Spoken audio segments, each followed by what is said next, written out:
जय हिंद दोस्तों। हम लोग आ चुके हैं सिद्धांत सर ऑफिशियल में। दोस्तों हम पढ़ने वाले हैं Oxford junior English translation exercise 8 पढ़ने वाले हैं दोस्तों। 7 तक तो हम लोग पढ़ लिए हैं, एक्सरसाइज 8 है ना दोस्तों। इससे पहले हम लोग जो इसका एक्सरसाइज 8 बनाने के लिए जो कुछ उदाहरण दिया हुआ दोस्तों उसको हम लोग देख लेते हैं। जैसे कि दिया हुआ दोस्तों, सोना काला नहीं होता है, गोल्ड इज नॉट ब्लैक। दोस्तों इसको तो याद कर लेना आपको, है ना, याद ही कर लेना है डायरेक्ट। जिस तरह से वर्ड में नहीं याद करते ना दोस्तों, उसी तरह से याद कर लेना है ताकि ये बनाने में आपको आसानी हो। सोना काला नहीं होता है, गोल्ड इज नॉट ब्लैक। माँ क्रूर नहीं होती है, मदर इज नॉट क्रूएल। बर्फ गर्म नहीं होती है, आइस इज नॉट हॉट। क्या दूध लाभदायक होता है, इज मिल्क यूजफुल। तो जब इंट्रोगेटिव आता है दोस्तों तो इज एम आर पहले आ जाता है ना, बाकी जैसे रहता है अफर्मेटिव में उसी तरह से बना देते हैं। तो जब भी कुछ मतलब कि जब भी आपको जैसे कि ये क्वेश्चन मार्क आए, मतलब कि क्या दूध लाभदायक होता है। क्वेश्चन मार्क 2 तरह का होता है दोस्तों, है ना, बहुत तरह का होता है, लेकिन यहाँ पे क्या पहले आया तो क्या दूध लाभदायक होता है। तो इसके लिए इज एम आर जो हम लोग यूज़ कर रहे हैं इस चैप्टर में, हम लोग क्या पढ़ रहे हैं, इज एम आर का प्रयोग कर रहे हैं ना। जैसे कि आई के साथ एम लगेगा, वी के साथ आर लगेगा, यू के साथ आर लगेगा, यू के साथ फिर आर लगता है, ही सी इट राम मतलब एक नाम कोई रहेगा तो इज लगेगा।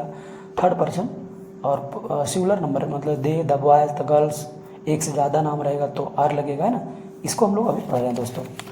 तो यहाँ पे हम क्या देखते हैं कि इज़ पहले आया तो इसमें इंट्रोगेटिव जब रहेगा तो इस पहले आ जाएगा। Is milk useful. क्या साधु दयालु होते हैं, आर सेंट्स काइंड। क्या बच्चे बुरे होते हैं, आर चिल्ड्रेन बैड, है ना। तो दोस्तों हम पहली वीडियो में आपको बता चुके हैं कि अगर इस तरह से सवाल रहे तो कैसे बनाएंगे। एक और उदाहरण देख लीजिए दोस्तों। अगर आपको जैसे कि मान लीजिए कि यहाँ पे पूछा है कि बर्फ़ गर्म हो, यहाँ पे सोना काला नहीं होता है। अगर ये रहता है कि सोना काला होता है, सोना काला होता है, मान लीजिए रहता है 1 नंबर में सोना काला होता है, सोना काला होता है, सपोज कर लीजिए आपके ऐसा रहता है, तो हम लोग क्या बनाते हैं, gold is black, gold is black, सोना काला होता है ना। दूसरा में रहता है दोस्तों कि सोना काला नहीं होता है, इसको अफर्मेटिव सेंटेंस कहते हैं। और इसमें लिखेंगे सोना काला नहीं होता है, सोना काला नहीं होता है, सोना काला नहीं होता है। तो क्या बनाएंगे दोस्तों, gold is not black, gold is not black, है ना, सोना काला नहीं होता है। तीसरा नंबर में इंट्रोगेटिव, क्या सोना काला होता है, क्या सोना काला होता है, क्या सोना काला होता है। तो क्या होगा दोस्तों, यहाँ क्वेश्चन मार्क लगेगा। तो इसमें क्या होगा दोस्तों, इज जो है ना अफर्मेटिव वाला, देखिए इज सिर्फ पहले आ जाएगा।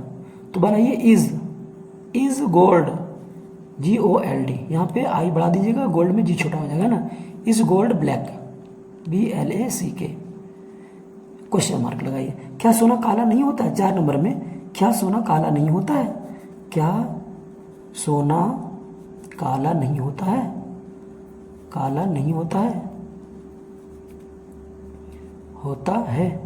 तो क्या बनाइएगा दोस्तों, अब देखिए इसमें जो है ना, इसको सिर्फ इज को पहले ले आइए, बाकी जैसे वैसे रहने दीजिए। Is gold not black, not BLACK, not black, है ना, क्वेश्चन मार्क लगा दिए। ये आपका इस तरह से अफर्मेटिव, नेगेटिव, इंट्रोगेटिव और इंट्रोगेटिव नेगेटिव, इस तरह से चारों सेंटेंस बनाते हैं दोस्तों। तो हम इसी का इस्तेमाल हम लोग करने वाले हैं। और इज एम आर कहाँ पे आता है, अभी हम बताएं ना, इज एम आर दिखा चुके हैं, इज एम आर का प्रयोग कहाँ करते हैं। तो दोस्तों हम जो समझाने वाला था समझ चुके हैं। और इसमें जो एक्सरसाइज 8 में जो आपका वर्ड में निकालने वाला है दोस्तों, देखिए स्नेक मतलब सांप, फेथफुल या लॉयल, दोनों का मतलब वफादार होता है, फेथफुल कह सकते हैं या लॉयल कह सकते हैं ना। कुक्कू मतलब कोयल, और वाइट मतलब उजला, सेंट मतलब साधु, डिसऑनेस्ट मतलब बेईमान, डिसऑनेस्ट DISH,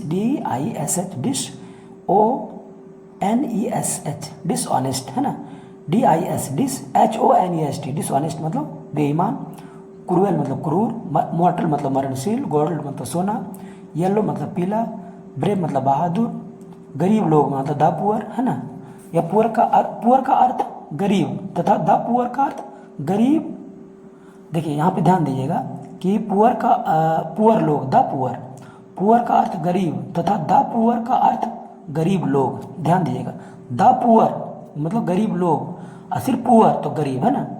द पुअर के साथ वर्ब भी प्लुरल ही लगेगा।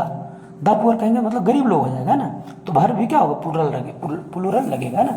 तो दोस्तों यहाँ पे हम लोग ध्यान देंगे, अब सांप वफादार नहीं होता है। द, चूंकि हम पहले वीडियो में बताए थे कि एक सांप है और पूरी जाति का बोध करा रहा है, तो the snake is not faithful है ना, या लॉयल। कोयल उजली नहीं होती है, एक है दोस्तों है ना। तो the Kuku is not white, दूध काला नहीं होता है। Milk is not black. दोस्तों साधारण वाक्यों में जब कोई खास विशेष नहीं हो तो अनकाउंटेबल नाउन के साथ द का प्रयोग नहीं करते हैं, और प्रॉपर नाउन के साथ भी द का प्रयोग नहीं करते हैं। ग्रामर में ये चीज़ बताएंगे दोस्तों। तो दूध काला नहीं होता है, मिल्क इज नॉट ब्लैक, साधु बेईमान नहीं होते हैं, सेंट्स आर नॉट डिसऑनेस्ट। फिर है माँ क्रूर नहीं होती है, मदर इज नॉट क्रूएल, गाय नेक नहीं होती है। सॉरी, क्या गाय नेक होती है, क्या गाय नेक होती है, तो इज पहले लगाएंगे दोस्तों। क्या लगाएंगे पहले, इज है ना। इज द काव जेंटल, क्वेश्चन मार्क देंगे यहाँ है ना। क्या कुत्ता वफादार होता है, इज द डॉग, एक कुत्ता है दोस्तों, एक कुत्ता है इसलिए दा लगा, एक गाय है इसलिए दा लगा है ना। यहाँ पे जो दा लगा दोस्तों, एक गाय है इसलिए पूरी जाति का बोध कराता है। पहले भी बता चुके हैं दोस्तों, जब सिंगुलर काउंटेबल नाउन हो, जब सिंगुलर काउंटेबल नाउन हो और पूरी जाति का बोध कराए तो दा का प्रयोग करते हैं है ना। तो क्या कुत्ता वफादार होता है, इज द डॉग फेथफुल, या फिर लॉयल भी कह सकते हैं। क्या दूध मीठा होता है, इज मिल्क स्वीट, क्या आदमी मरणशील होता है, इज मैन मॉर्टल, क्या सोना पीला होता है, इज गोल्ड येलो है ना। दोस्तों आगे बढ़ जाते हैं, देखिए आगे क्या है। क्या शिक्षक दयालु होते हैं, आर टीचर्स, शिक्षक दयालु होते हैं है ना। क्या शिक्षक दयालु होते हैं, एक से ज़्यादा है तो आर टीचर्स काइंड। क्या सिंह बहादुर होता है, एक सिंह, एक से ज़्यादा नहीं दोस्तों, एक है तो दा लगेगा दोस्तों, पूरी जाति का बोध करा रहा है। तो क्या सिंह बहादुर होता है, इज द लायन ब्रेव, दा लगा है दोस्तों, एक है इसलिए है ना, इज द लायन ब्रेव, क्या सिंह बहादुर होता है। क्या गरीब लोग है ना, क्या गरीब लोग, तो क्या गरीब लोग ईमानदार होते हैं, आर द पुअर, यहाँ पे दा लगेगा दोस्तों, आर द पुअर ऑनेस्ट। अभी हम यहाँ बताए थे दोस्तों कि भर्व तो चूंकि यहाँ है नहीं, भर्व के साथ भर्व भी प्लुरल होगा, लेकिन चूंकि भर्व तो है नहीं दोस्तों है ना। तो द पुअर का मतलब ही हो जाता है क्या, द पुअर मतलब क्या, इसका अर्थ क्या होता है, गरीब लोग है ना। गरीब तथा द पुअर का अर्थ गरीब लोग होता है, तो द पुअर मतलब गरीब लोग, तो ऐसे यहाँ नहीं लगाएंगे। The poor, are the poor honest है ना, आर द पुअर ऑनेस्ट भर्व रहता। तो देखते हैं इसमें है ना दोस्तों। तो हम उम्मीद करते हैं कि ये वीडियो आपको अच्छी लगी होगी, और अपने दोस्तों को भी सद्दाम सर ऑफिशियल से जोड़िए और वीडियो को शेयर कीजिए। चैनल पर नए हैं तो सब्सक्राइब कीजिए। थैंक यू दोस्तों पूरी वीडियो देखने के लिए।